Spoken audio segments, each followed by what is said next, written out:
What's going on, guys? It's Ash here and welcome back to a brand new video. I hope you're all having a fantastic day. If you're not, cheer up because you're going to make your opponents rage quit with some 30-yard screamers after this video.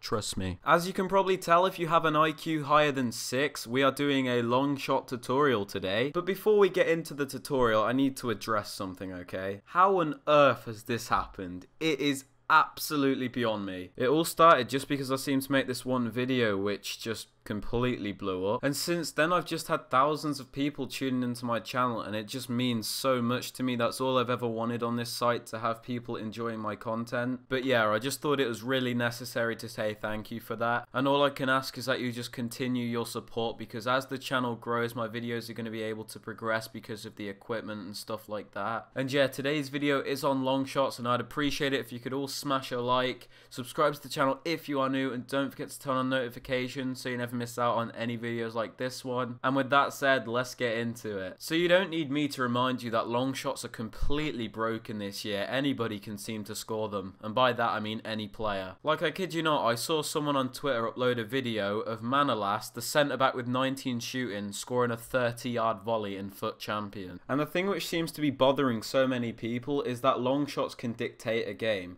You can be getting beaten at all ends for like 60 odd minutes in a game, score a 30-yard screamer, and then just keep the ball and you've won. Now, although that wins me a lot of my games as well, I don't really think that should be the case, but it is what it is, so I'm going to tell you how to abuse it. And I'm not just going to tell you to press the shoot button, because I'm pretty sure everybody knows that. We're going to be talking more about angles, types of shots, and player stats, that kind of thing. Because although it is hard to believe, there is a bit more to it than just pressing the shoot button. The first thing being player stats, because the chances are you're not going to hit a pile driver from 40 yards with Bakayoko's non-existent right foot and his negative shooting. But to be completely honest, I wouldn't rule that out with the state of this game. But you get the point. To consistently score a good amount of long shots, you're going to need a player with decent shooting stats, and I'm trying to think of somebody in the realms of affordable prices such as Isco. I mean, the last time I used him, his long shot was absolutely incredible. Now, that was the first thing, and it was kind of basic, and so is the next thing,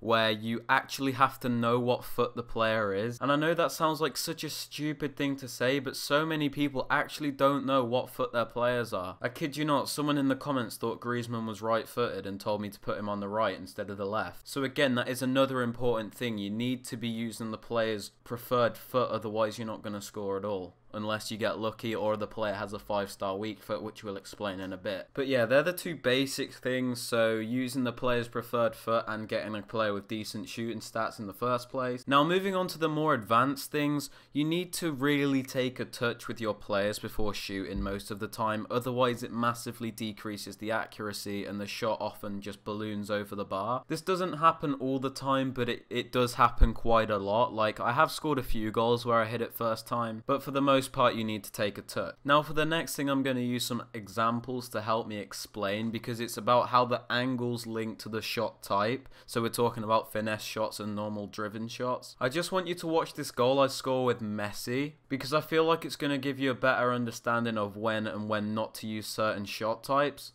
Now, you can see that when I actually scored this goal, I used the finesse shot, and that was because Messi was cutting inside on his stronger foot. So it's important to know that finesse shots are useful and effective when the player is cutting inside to the middle of the pitch on their strong foot and they can bend it round into the corner. Now, this one with Bale is a bit hard to explain, but you've got to remember, like, when a left-footed player shoots, they preferably want to be on the left-hand side of the pitch because they can cut across goal, as you can see here. So Bale's completely driven that into the top corner across goal on his left foot. Now, you'll see what I mean better in this camera. You can see Bale on his strong foot has driven that across goal into the top corner. Like, he's completely cut across the ball. We didn't use finesse there, we just hit circle. Now, if Bale was right-footed, what we'd have had to do instead was cut inside so he could wrap his right foot around it and finesse it into the corner instead. Just like the defending tutorial, it is really difficult for me to explain it because you just pick it up over time. Like I said, you learn the game mechanics and you know what works and what doesn't work. Now this next goal is actually against Nepenthez, watch the video if you haven't, and it's what you do when you're in the middle of the pitch like you can see there. And I think whenever you're directly facing the goal, like straight on, I suggest you just hit it, like no finesse, just hit it, because they do like this shot where it swerves around the outside into the corner instead of like going straight.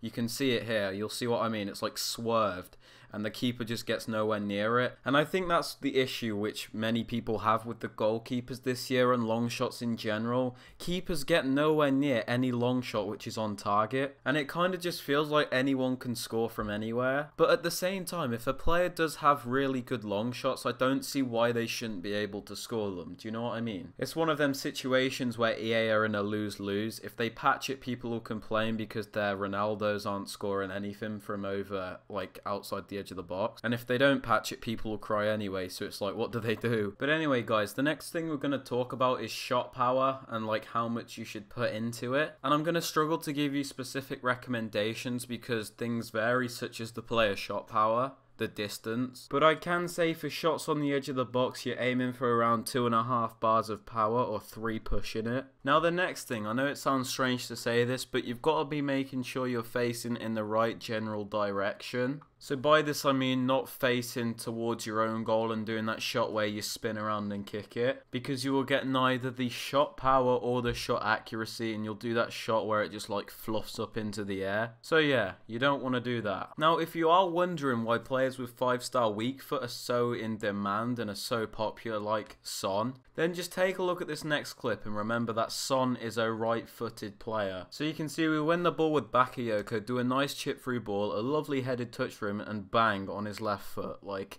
what on earth is that? So basically the point I'm getting at is, if you have a player with 5-star weak foot, it doesn't really matter which side you do it on because they can do it with either.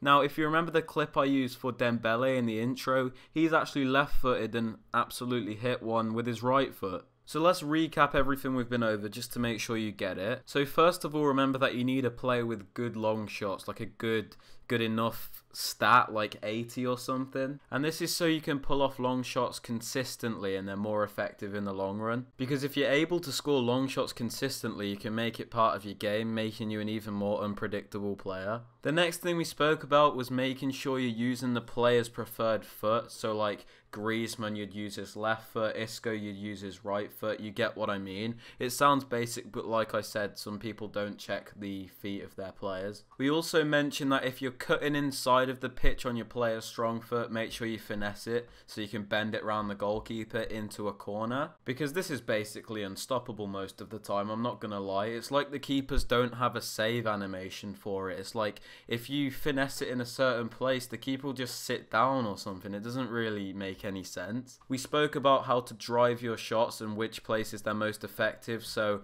on the left hand side it's better for left footers, and on the right hand side it's better for the right footers because they can go right across the goal. And we also talked about the power and stuff like that, which I can't be bothered to explain again. But yeah, that just about sums it up for the video, guys. If you have enjoyed, I would appreciate it if you could drop a like on the video and also subscribe to the channel if you are new, and don't forget to turn on notifications. But I was interested to know down in the comments what you guys want me to start uploading, because I don't want to start uploading content which you don't want to watch, and I want to make this channel as good as it possibly can be. Like, I don't know if you guys noticed, but I take the time out of my day to reply to nearly every single comment on my videos because it's something I enjoy doing. And I feel like that's what most YouTubers lack, and I understand that when you grow bigger, it is hard for you to respond to everyone. But in my opinion, a major part of YouTube is that bond you have with your subscribers and you talking to them and communicating with them, getting to know each other. I don't know, man, I just really enjoy talking to people. It's just something I like to do.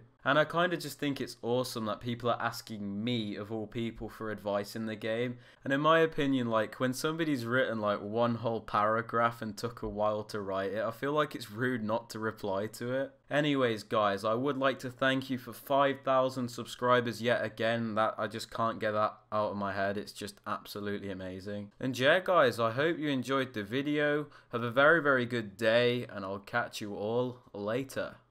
Peace.